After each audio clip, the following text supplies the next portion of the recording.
1300 ವರ್ಷಗಳಿಗೂ ಅಧಿಕ ಇತಿಹಾಸ ಹೊಂದಿರುವ ಜೈನ ಬಸದಿ.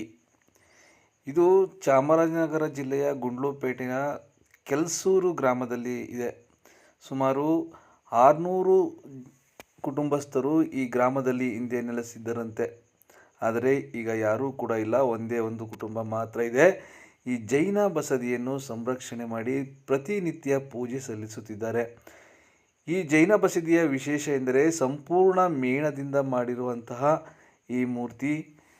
ಜೈನ ಬಸದಿಯಲ್ಲಿ ವಿಶೇಷ ಎಂದರೆ ಇಲ್ಲಿ ಪ್ರತಿನಿತ್ಯ ಜೈನ ಧರ್ಮದ ಒಂದೇ ಒಂದು ಕುಟುಂಬ ಮಾತ್ರ ಇಲ್ಲಿ ನೆಲೆಸಿದ್ದು ವಿಶೇಷ ಪೂಜೆ, ಹೋಮ ಹವನ ಸೇರಿದಂತೆ ಇನ್ನಿತರ ಧಾರ್ಮಿಕ ಕಾರ್ಯಕ್ರಮಗಳನ್ನು ನಡೆಸಿಕೊಂಡು ಹೋಗುತ್ತಿದ್ದಾರೆ.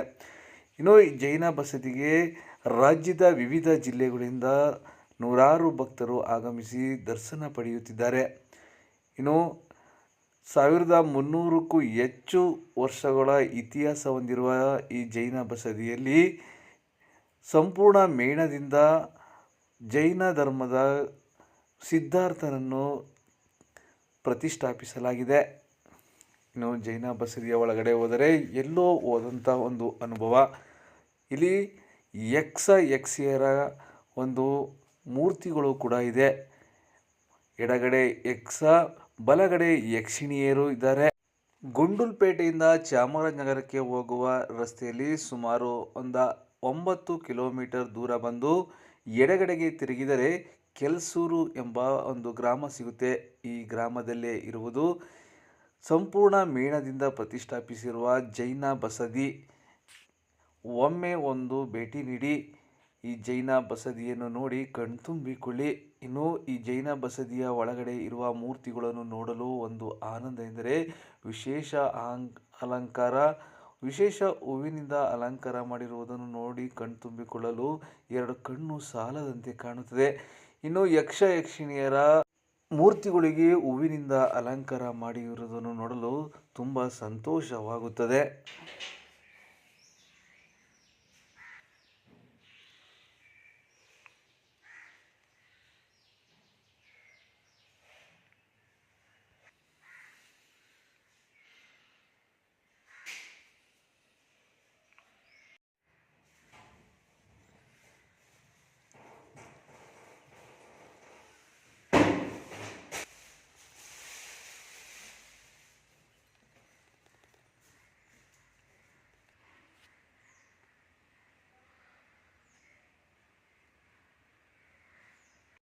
ಮುನ್ನೂರ 50 ವರ್ಷ.